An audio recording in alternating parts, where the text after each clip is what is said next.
A theater review understands source documents. Work in the canon or in the public domain can be reinterpreted, altered, edited, spoofed, or reimagined. The reviewer understands how this show has been conceived from the original.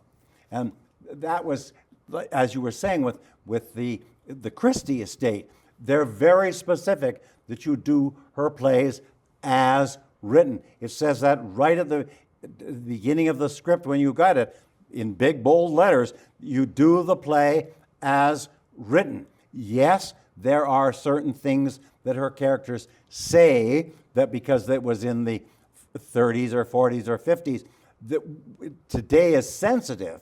Okay, in those cases, you might be able to alter it, but be very careful about altering anything major in the play.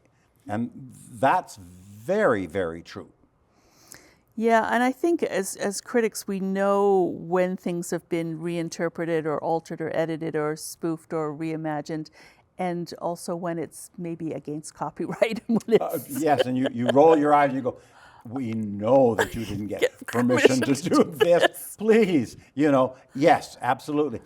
And we take for granted that being in Calgary, they'll never, you don't know that. And I know that personally, that there are people who, will let the Neil Simon estate know that you're doing only two sections of Plaza, but then all three, and they go, no, you paid the rights, the royalties for this, you do all three of those one-act plays, yes, right. Unless you get permission, yeah.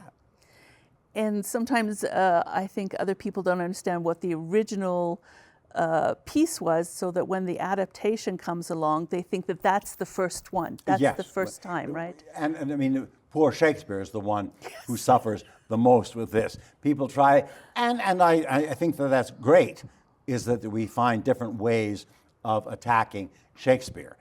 But if you did that with every playwright, it would be very dangerous. Yes. And suddenly some people do that.